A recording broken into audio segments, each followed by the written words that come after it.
Did you know that a little bit of stress can actually be beneficial for your health, help your body heal, and even increase longevity? That's what we're talking about today on the Wellness by Design podcast. I'm Jane Hogan, the wellness engineer and your host, and today I am talking with Dr. Eleanor Stein. Dr. Stein is a medical doctor and psychiatrist, and when she had her own health troubles, she turned to alternative medicine and is an insatiable researcher. And in her research, she discovered hormesis, which is this beneficial stress.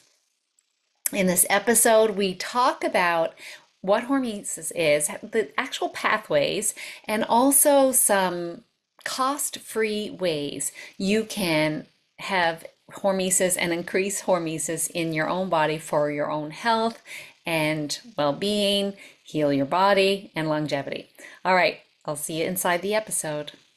I'm delighted to have Dr. Eleanor Stein with me on Wellness by Design today.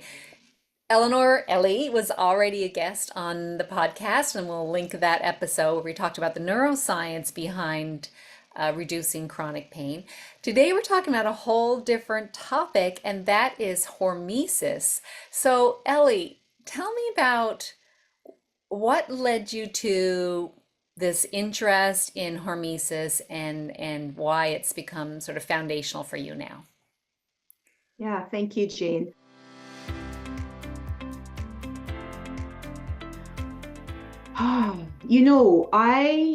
I'm a physician, for those of you who don't know me.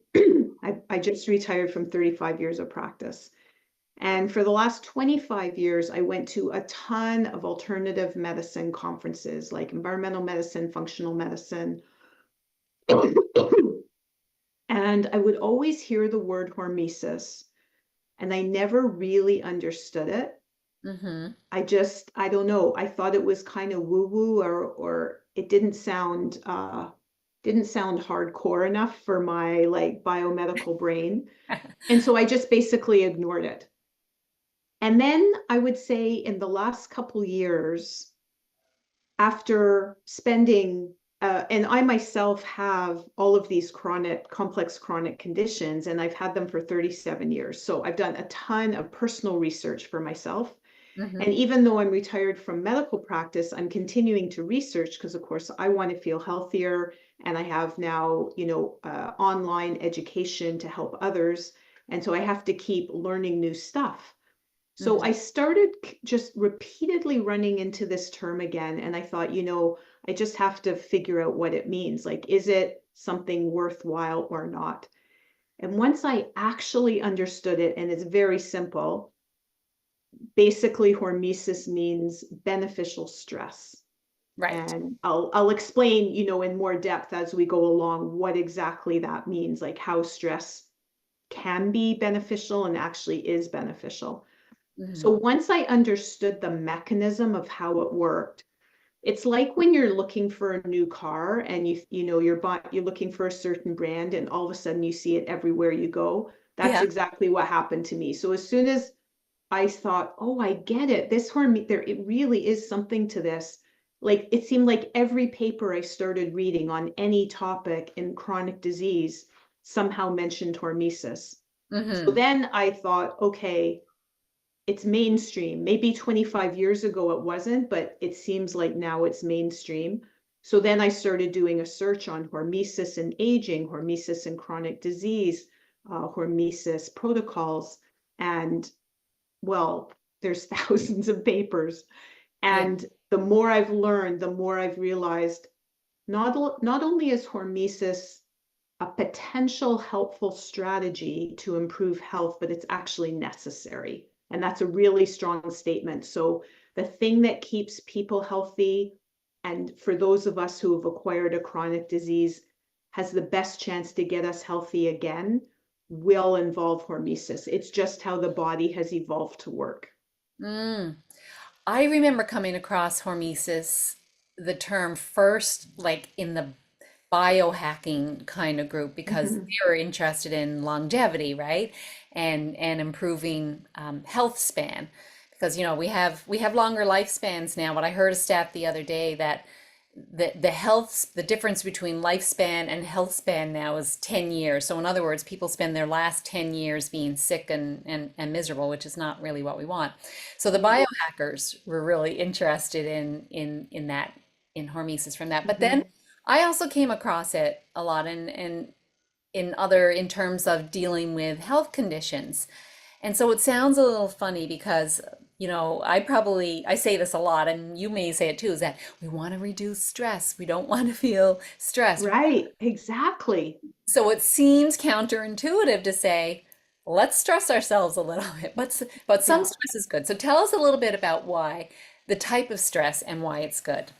Okay. I think maybe first I'll share the mechanism because then what I say subsequently hopefully will make more sense to people. That's great. Perfect. So we have something in our body called nutrient sensing pathways. Now Okay. I've been told Ellie, nobody knows what a pathway is. So just to say, like, what it's kind of like a domino. So say you eat food and the blood sugar goes up. This is already a pathway, right? You eat food, that's the first domino. Your blood sugar goes up, that's the second domino. Insulin gets, if the blood sugar is a little bit too high, the message gets to the pancreas to produce insulin, that's the third domino. But there's a whole bunch of other dominoes that people, like everyone's heard of insulin, and that actually is a nutrient sensing pathway. Insulin senses how much sugar is in the blood, right? So how much carbohydrate, that's a nutrient that we've eaten. But the other main nutrient sensing pathways, one is called AMPK, Hmm. AMPK, that senses ATP, has AMP in the name. So it senses how much energy is existing in cells. And how these nutrient sensing pathways work is if the nutrient is low, believe it or not, that tends to be good. And that triggers this into massive domino effect of positive changes because the cell says to itself, we don't have enough sugar. We better do something to create more sugar. We don't have enough energy. We better make more mitochondria so that we can make more energy in the future and we don't get stuck in this position again. So, this is why a stress actually turns out to be beneficial because the nutrient sensing or signaling pathways notice the stress and then they take action to remedy the situation to make the cell stronger and more resilient. Another example is mTOR. So many people have heard of mTOR, mammalian or mechanistic target of rapamycin. It's like a very weird name because it's named after a drug. It's a bit backwards. But basically, mTOR senses how many amino acids are in the blood, and especially leucine. That's one particular amino acid that it really pays attention to. And if we have a lot of amino acids, mTOR gets activated and it sets off this huge domino to build protein, muscle, for example, right? So mTOR is getting a bad name lately, but mTOR is absolutely necessary for growth in kids and for growth and maintenance of muscle and other tissues in adults. But if we have it turned on all the time because we have amino acids in our system all the time, then autophagy, the ability to break down and get rid of damaged and garbage cells, goes down. And now we're at more risk for dementia, for example. Right. So all of these nutrient sensing pathways, they're not good or bad, right? And sometimes we need times of plenty because you need to build new molecules and cells. And then sometimes we need to be in more of a fasted state with low nutrient levels to challenge the body to, for example, empty the fat out of the liver, right? Empty the beta amyloid out of the brain, empty the glycogen out of the muscle. So it's just like your house. Sometimes you go shopping and you fill your fridge up, and then sometimes you got to wait for the garbage to get emptied, and you need both in balance to be healthy. Okay. So I have kind of thought about this the whole thing of hormesis as kind of like it's stressing the body a little bit so that it goes, okay, we got to, like an army, Hmm. like an army that's getting trained in boot camp, right? We want to stress that army a little bit and kind of get rid of the weaker links, and so that we Right. make the army Yeah. strong. And that, so that kind of is how I've got it in my head. Would you say that's a pretty good analogy? I think that's a good analogy. I hadn't thought about weeding out the weak ones, but that would be kind of like taking out the garbage, right? Breaking down Yeah. the damaged, misfolded proteins and damaged molecules, getting rid of them. And then you have recruitment in this metaphor as well, because you're actually building new things like mitogenesis. So every time the energy is low, say you exercised heavily and you used up all your energy, that tells the cells we need more mitochondria. Hmm. So yeah, and then the army, the soldiers that are there, they get kind of rested and repaired. Maybe they get chiro and physio, right? So now they're in good shape for the next battle. Well, Yeah, I don't like battle metaphors in general, but I think your analogy is correct. a stronger army. And I heard somewhere Yeah. else recently, and it was on this topic of hormesis and autophagy, sort of talking about, even you got to mimicking sickness. Mimicking sickness is a way to make the body stronger because it thinks, oh, I'm sick. I better like get rid of the garbage, take out the Hmm. garbage, tidy up the house, clean up, right? Hmm. Because, we got to get in ship shape here. So it's kind of, would you say that as well? It kind of mimics I sickness. don't know if it mimics sickness. I haven't, I'd have to think about that. I would say it's more because it's nutrient sensing. So it's really sensing the amount of nutrients we have, like how Okay. much carbohydrate, how much fat, how much protein, how much energy, and even the sirtuins, that's the fourth kind of very central nutrient sensing pathway. They sense energy and they also sense NAD plus, which is a key redox molecule that's involved in making energy and oxidative phosphorylation. So I would, my way of looking at it is a little bit more that they're sensing how many nutrients we have, ready to be used.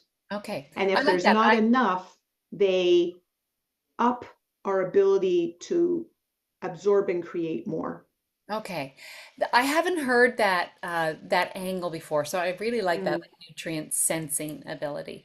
So so we were talking about we're talking about hormesis, which is Hmm. stress, and you talked about how it kind of works in the body. Hmm. So what are some ways we can create that intentional stress in a good way? And that's really the key, because I've got kind of three rules of thumb that are important to keep in mind if you're listening to this, you're like, okay, I want to try this.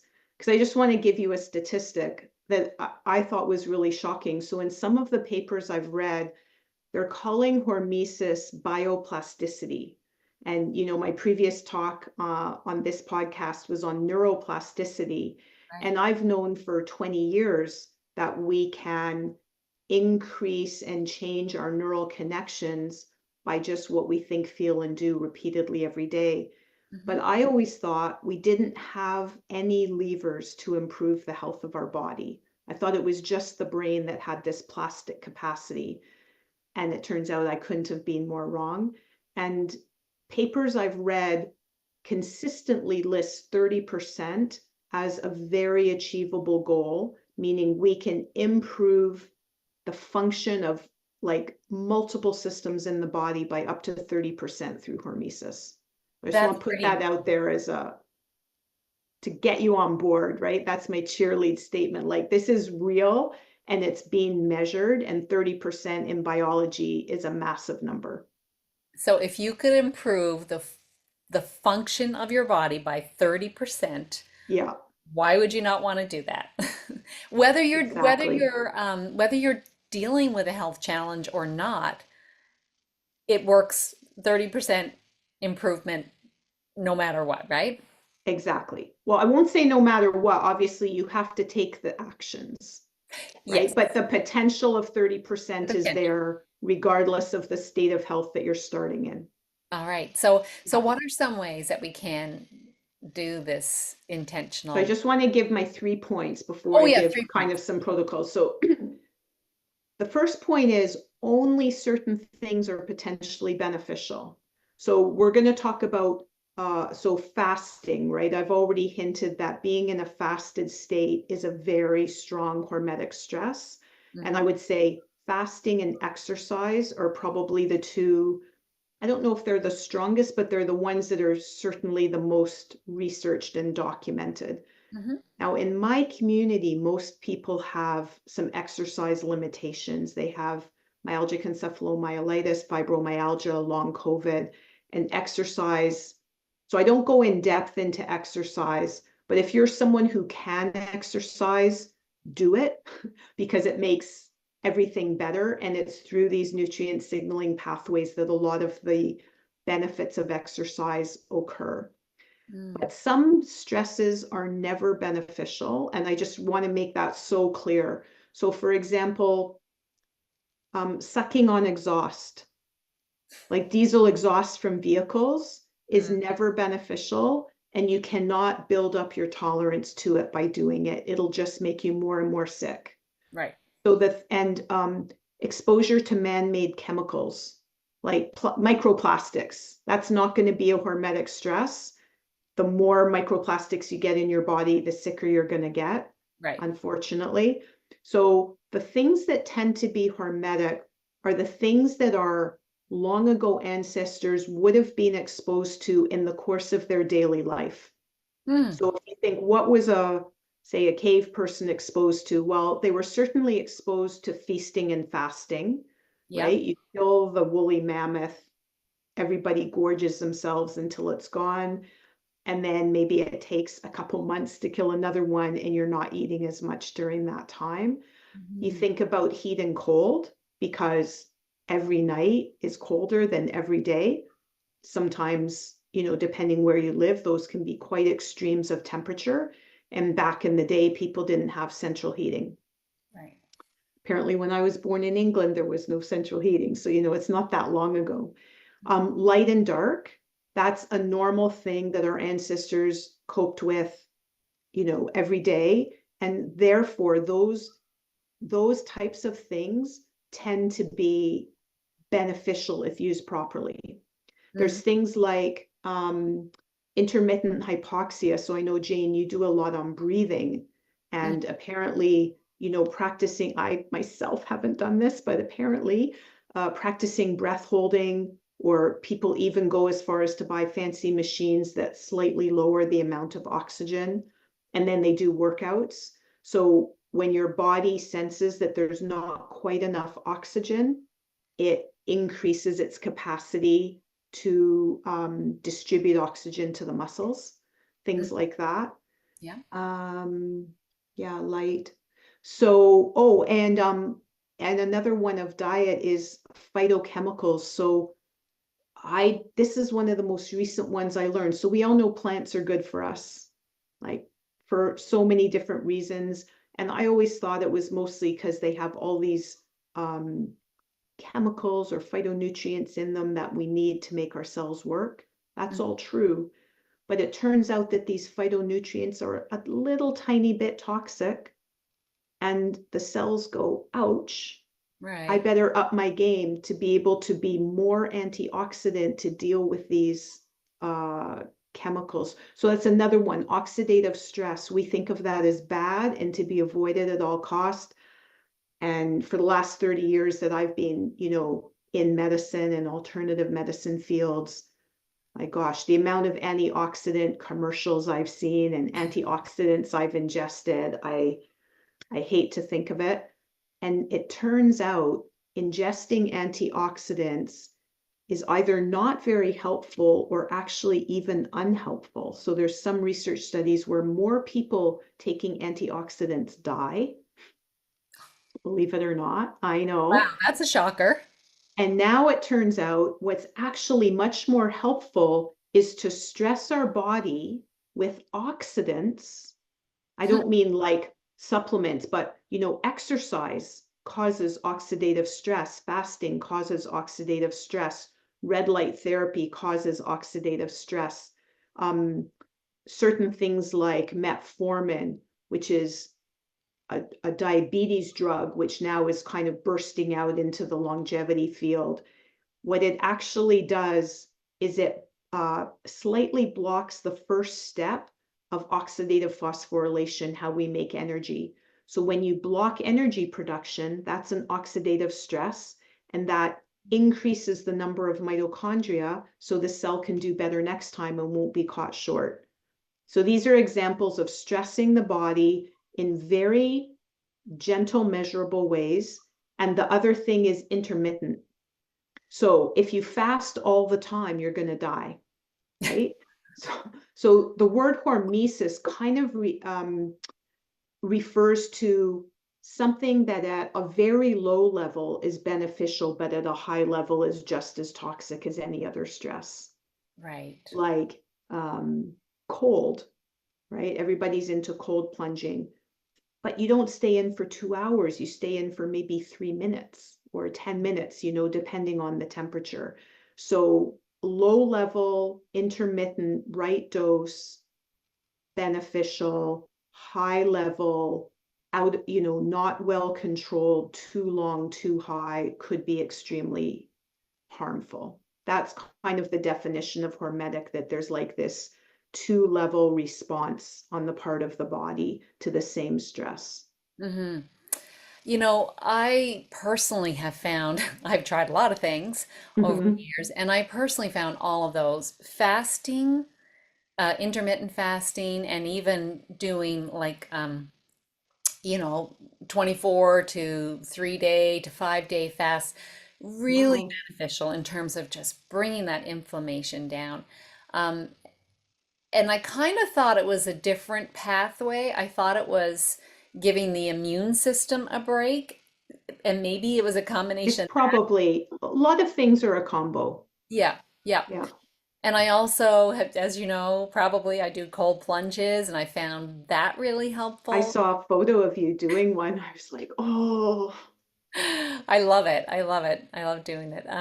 And then red light therapy is something I've also found really Mhm. helpful.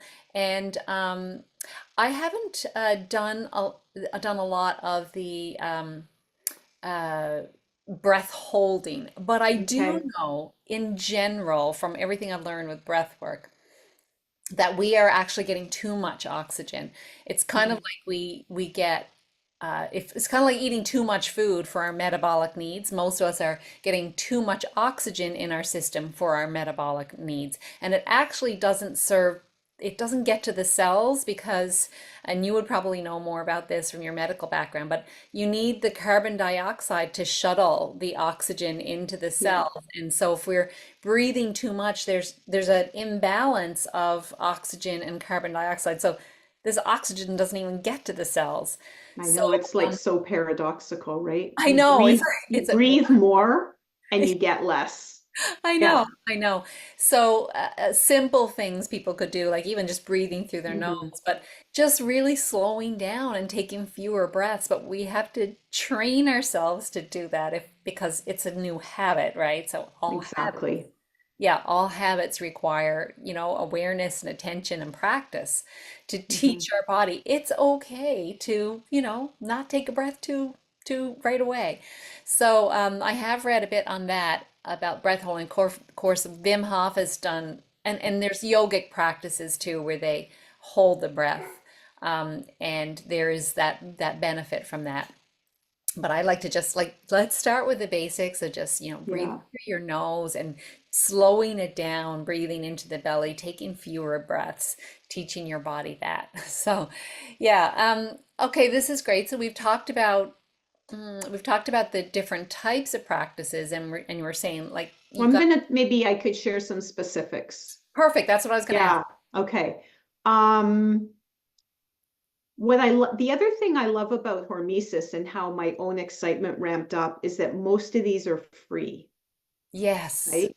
So in my online education, I love when I find strategies that we can just do as part of our daily life that Me don't too, take a Ellie. ton of time Yeah. and don't cost much. So of the 4 strategies I'm going to mention, one is a little pricey, but the other 3 are basically free. Or Okay. even might save you a bit of money, like Mhm. fasting, right? Yeah. That's a money saver right there. Yeah. So I would say the first one, I've also become really, um, I don't know, interested and enamored of kind of living as our ancestors lived to the Yeah. extent possible in our modern world. Of course, I do choose to live in an environment with a furnace and running water, etc. You're not living in a cave? I'm not living in a cave, I'm living in a van, but it does have some amenities. So, time restricted eating is part of circadian rhythm. And I've listened to a lot of Dr. Sachin Panda's webinars, and I find them very compelling. And basically saying we need to be out in the light in the day and we need to be in the dark at night, just as an example. But the eating part of that is we need to eat during the day when our body is more metabolically active and all the enzymes are turned on that help us digest food, for example.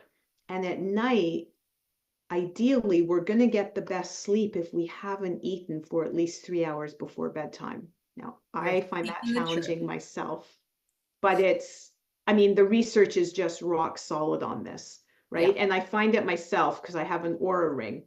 So if I have a bedtime snack, 100% of the time, my scores are lower. It Me says too. something to me like, did you eat late last night? Because it's really on to me.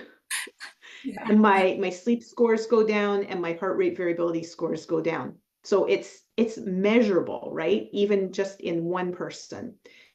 So what Dr. Panda recommends for time restricted eating, because again, the longer you can go without eating, the more fasted you become, and that's a hormetic stress to turn on these nutrient signaling pathways to do all the repairs, like repair DNA, repair proteins, lengthen telomeres, activate stem cells, like all of the 12 hallmarks of aging improve if we do time restricted eating. Now Mhm. that's a little bit different than intermittent fasting. So I find fasting challenging. Jane is my mentor in this.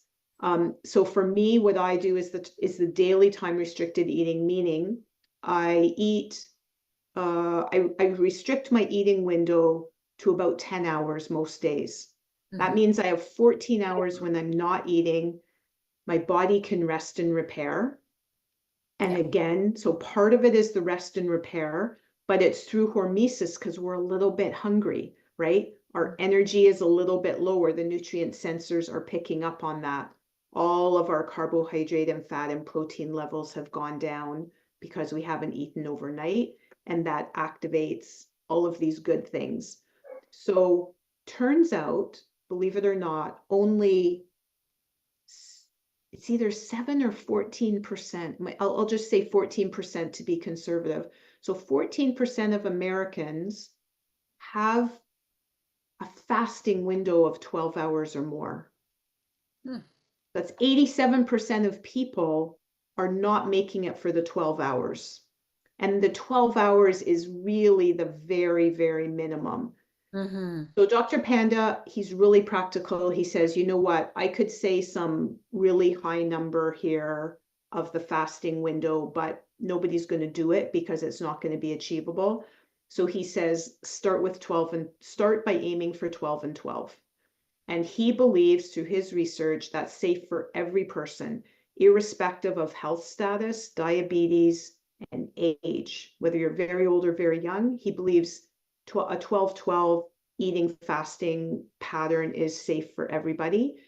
Now, the one group of people who's really going to struggle with this is people with hypoglycemia. Mhm. So if you have really severe hypoglycemia first, before you can work on your fasting window, you're going to have to work on your dietary intake, right? And really increase fat and protein and decrease carbohydrate. Now, that's not going to cure everyone of hypoglycemia, but it does make a difference. I have a very close friend with severe hypoglycemia, and over the years I've known her, we've talked about it numerous times. She's tried many, many things, but she's really been able to extend her, to get by during the day with like 3 meals and maybe one snack. Whereas before she had to eat every 2 to 3 hours or she was just like ready to pass out. And she's a healthcare professional, so she's very smart and motivated. Took her a few years to really figure this out so that she probably could do a 12-12. That's probably the one group that would be really challenged by this. If Mhm. you're someone who's, many of us have received wrong messages. So my community and area of interest is ME and FM, so myalgic encephalomyelitis and fibromyalgia. I remember going to conferences and being told, you have to eat every 2 to 3 hours to not stress your body, I remember that too. right? Oh my gosh. So there's so many, well, medicine does its best, and sometimes we just get it wrong. And that And was one so that was wrong. yeah, that was really wrong. And so I would say to everyone, try to increase your fat and your protein intake so that you can go longer between meals. Because even during the day, again, the research shows it's better to eat, say, 2 or 3 larger meals a day than to be grazing. Yeah. Right? And that's the exact opposite of what we were told. I was grazing all the time. I worked at home. There was, oh, I'll have a little snack in between patients. I've totally changed my Hmm. own personal eating patterns. And again, because I'm compelled by the research, and it's hard because sometimes the research is wrong, but this seems pretty solid. So that'd be the first protocol, and that costs you nothing. And as you said, it costs less. I find I only eat 2 meals a day now. So I don't have the breakfast and it's just easier. It's just Yeah. an easier way to live. I'm about 2 to 3. So some days I can get away with two, but I'm still on the path. We're all on our path and wherever you are, that's good. So the next one is the cold, and you may have way more practical experience on this than me. So I'm traveling across northern Canada, and I have done several cold immersions in beautiful, pristine lakes as I've driven across the country, and it's been pretty cool.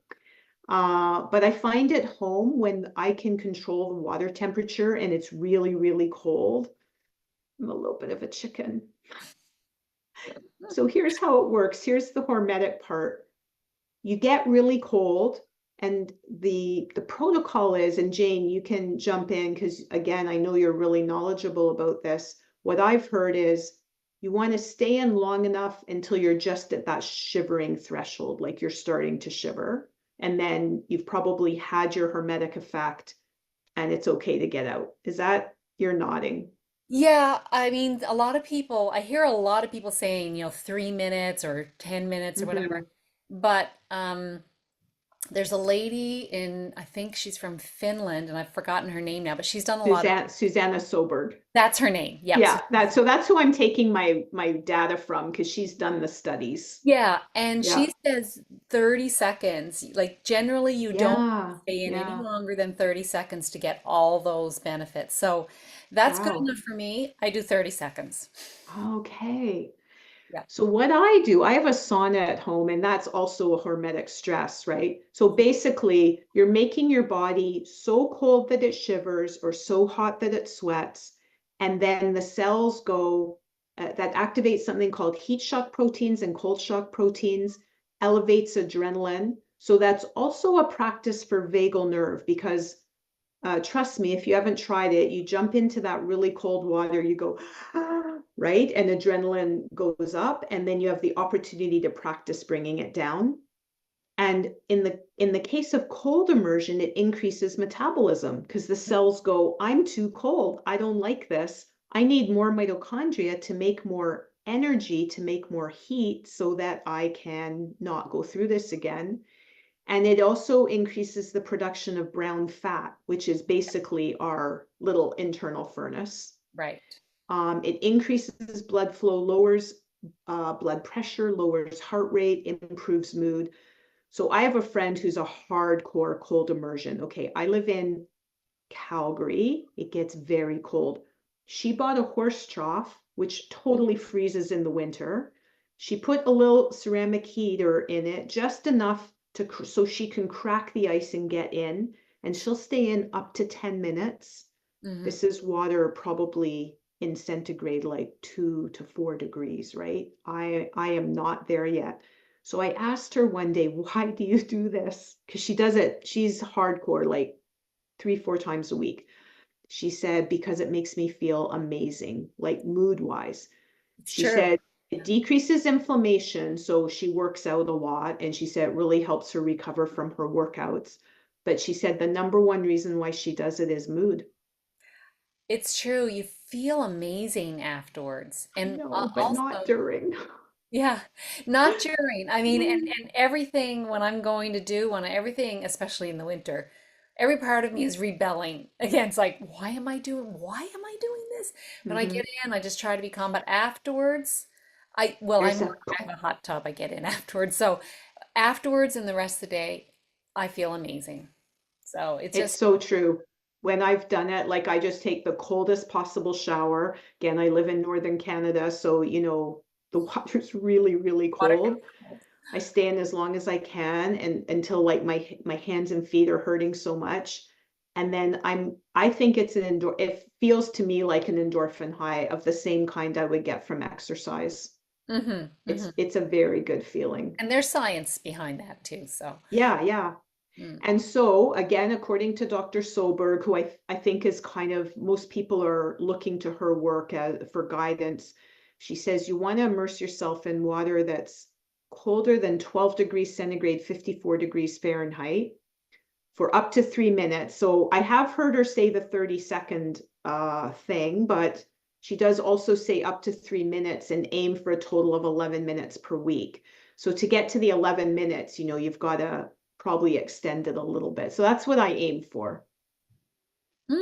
I haven't been doing 11 minutes a week, so Okay. I need to get back at that.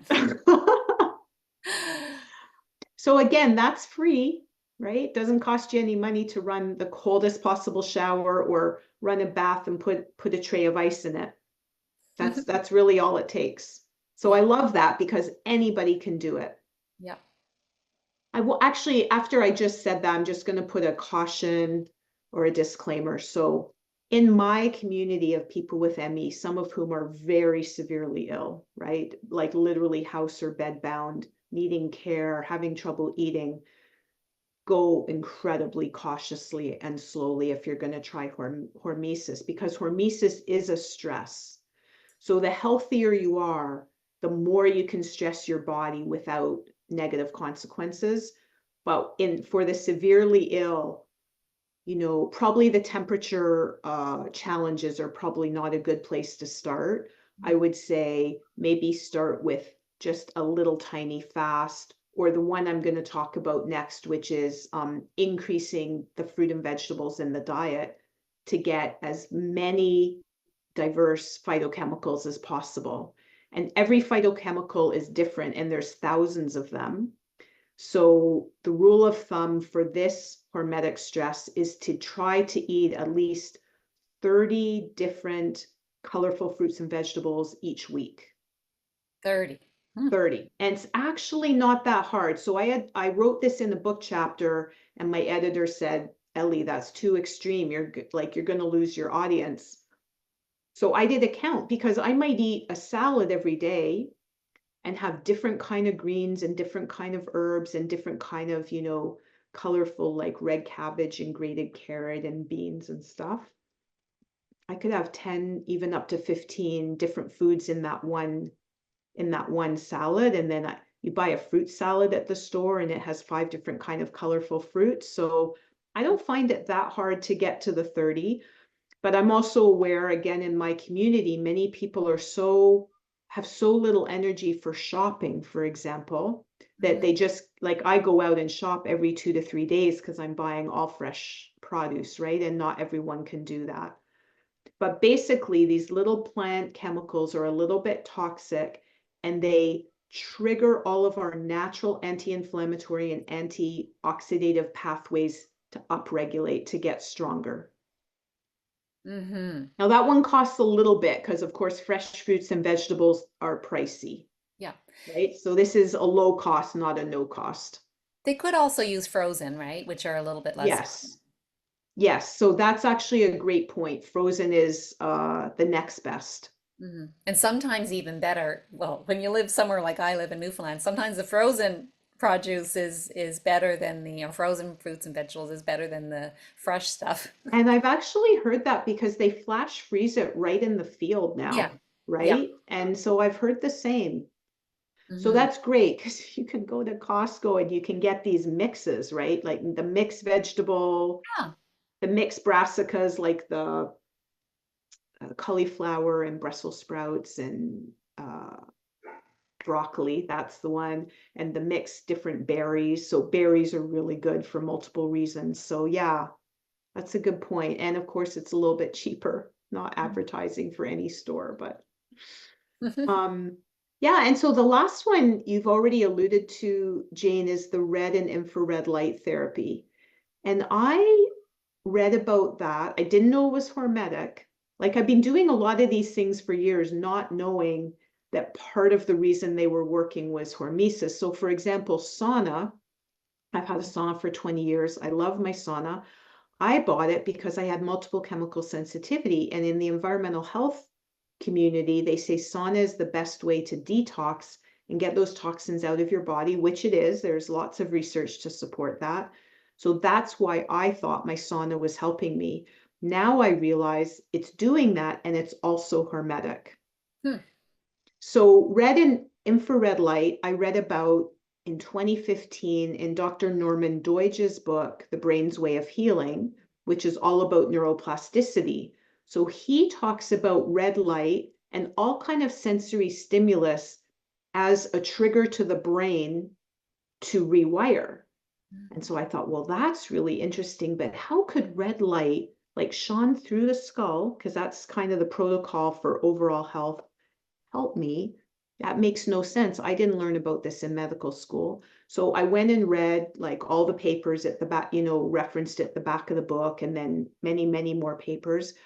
So how it works is it's another parallel process. So the main process that Dr. Deutsch talked about is that it activates the final enzyme in the energy production cycle in the mitochondria. It's called cytochrome C oxidase. The photons, the red light photons, in a quantum manner, like this is getting really out there. So I there's love. something called quantum biology now, which I'm just like immersing myself in. It's so fascinating. So the photons, which are little quantum particles of energy, go into this, like the physical structure of the enzyme, and they make it go faster. Hmm. So it makes free ATP. So I read that and I thought, sign me up. So I went, I did training, I bought a fancy system, I started using it on me and my patients, and sure enough, the majority, of course, not everyone, because we're all individuals, but the majority of people found improvements in things like pain, for sure, mood, sleep, and energy, those four things. So I've been using it ever since, and now I actually have my red lights with me in my van. Is that so it's an infrared? Red and infrared, my system. Okay. And is it near or far infrared or both? It's near. Yeah. Yeah. Okay. Hmm. My when I first did the research, I just made my own homemade little. Yeah. It's got the near infrared bulbs Mm-hmm. because when I read it at the time, it was the near infrared was helpful. The far infrared can actually cause Not so some. helpful. Yeah. Yeah. Yeah.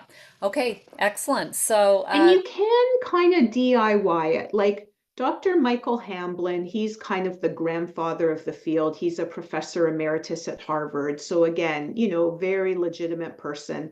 And I used to hear him on podcasts, 10 years ago, and he'd say, just go to the home hardware, buy yourself some lights, sit in front of them, you'll be good.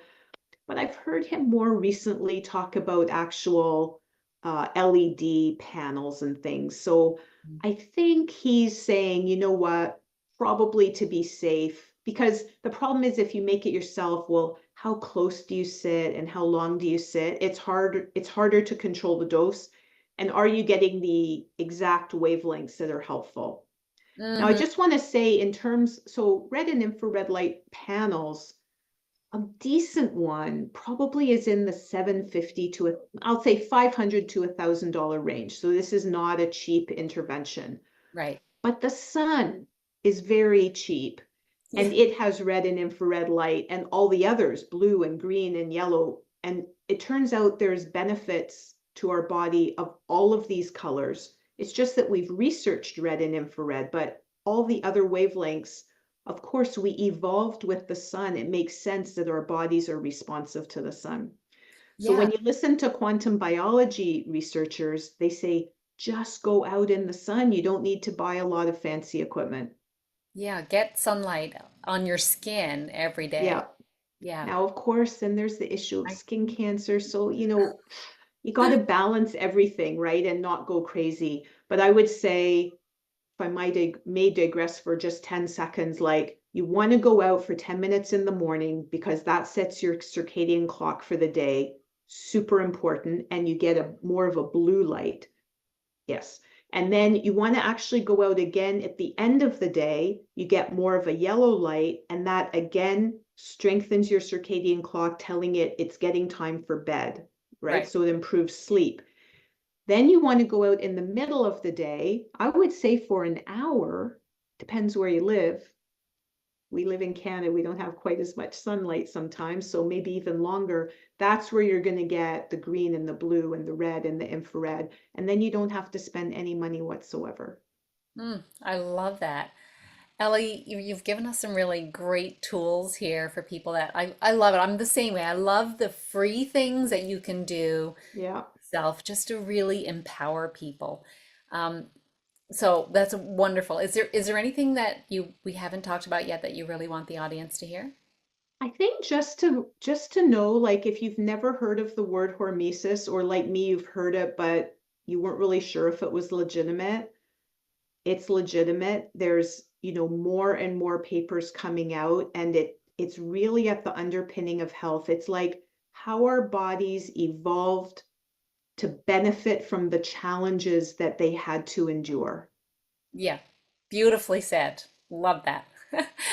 Ellie, what's one thing you would suggest to someone to do like today as a baby step that's Mm. going to, well, initiate healing, which could be initiate hormesis?